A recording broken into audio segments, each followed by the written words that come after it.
Te sardina, viende, sol, fiso sol, tranquete lacrimas che sono de oro, promine libero, de mente, de coro, chi fa che in vero, so sardo di sizzo so, guerra fiero so, prosa libertà. Grazie.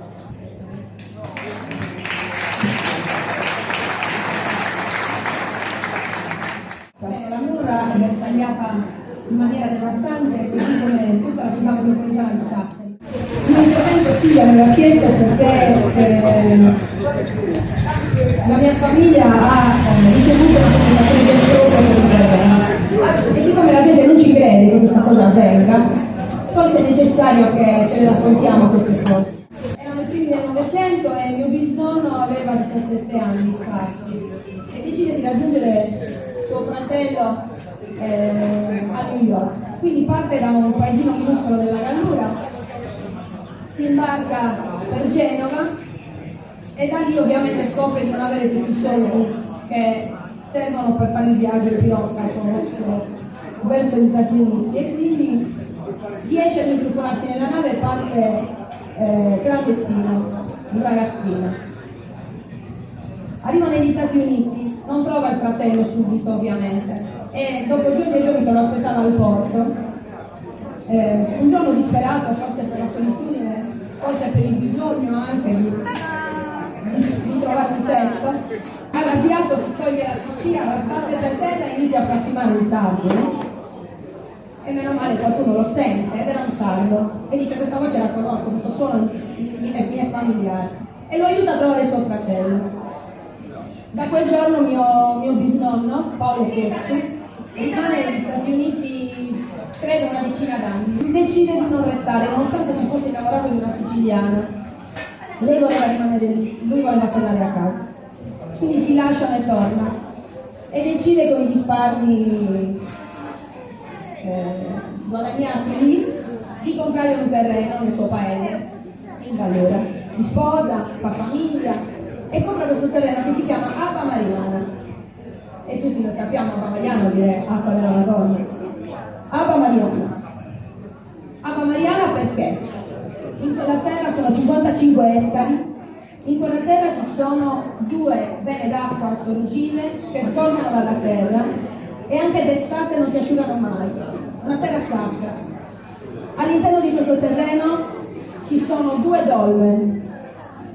Si trova in linea d'aria da quello che poi è diventato il lago Liscia, pochissimi chilometri e altrettanti pochissimi chilometri dagli olivastri millenari della Gallura che conosciamo tutti.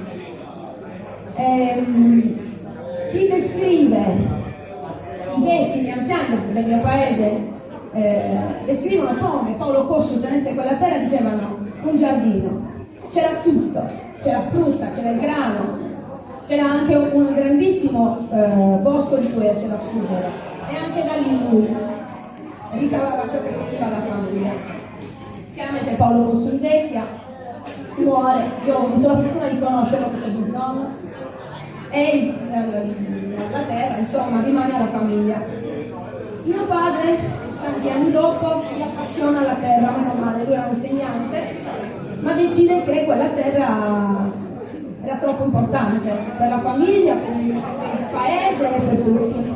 E quindi acquista delle mucche, crea un allevamento di bovini biologici, un allevamento biologico di bovini e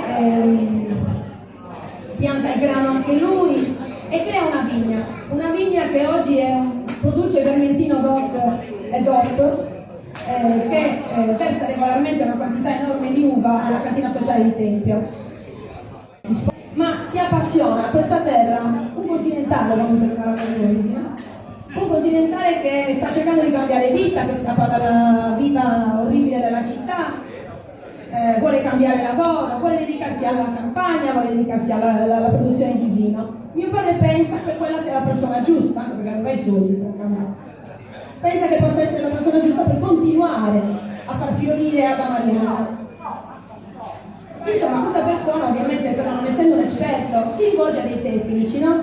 E quindi arrivano gli agronomi sardi, locali, che conoscono bene il territorio, stiamo parlando del territorio del Carana per chi conosce la Gallura, arriva un agronomo che va a fare le sue valutazioni, insomma anche per concordare il prezzo, anche per vedere se effettivamente si tratta di ciò di cui questa persona ha bisogno. Oltre alla visita, diciamo, con gli occhi, inizia anche a vedere dal punto di vista burocratico, no? Cosa rappresenta questo posto. E scopre una cosa orribile, una cosa che ha sconvolto tutta la famiglia. Scopre che c'era un esproprio su quella terra. L'ha scoperto l'agronomo e non lo sapevamo noi. È una cosa gravissima ed è una cosa che chiunque di noi in questo momento potrebbe avere un esproprio depositato da qualche parte e non lo sa. Allora, si tratta di un progetto eolico, sono 5 pale, tutte a monte.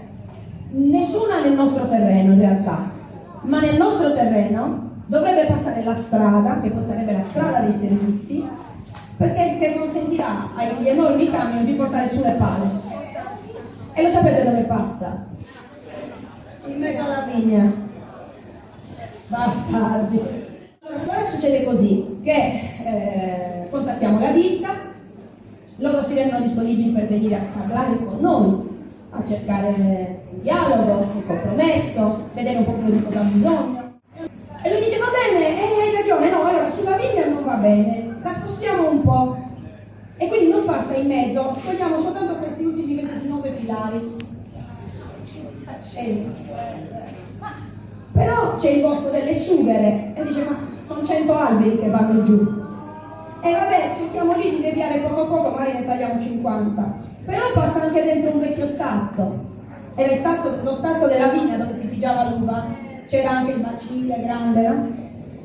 E vabbè, allora questo non lo possiamo evitare. Così dice l'ingegnere, questo va giù, però te ne costruiamo un altro. Di quanti metri quadri lo blu? Questo è piccolino, sono 20 metri quadri, te ne facciamo 100 metri, ti vanno bene.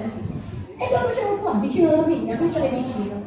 Questa è la trattativa, questo è il genere di dialogo, tutto a voce, questo è il genere di dialogo che si crea con l'azienda.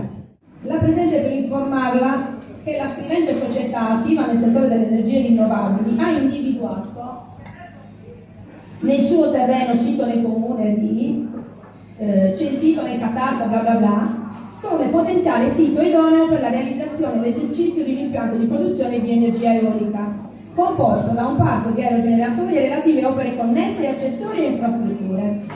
Per accelerare l'iter,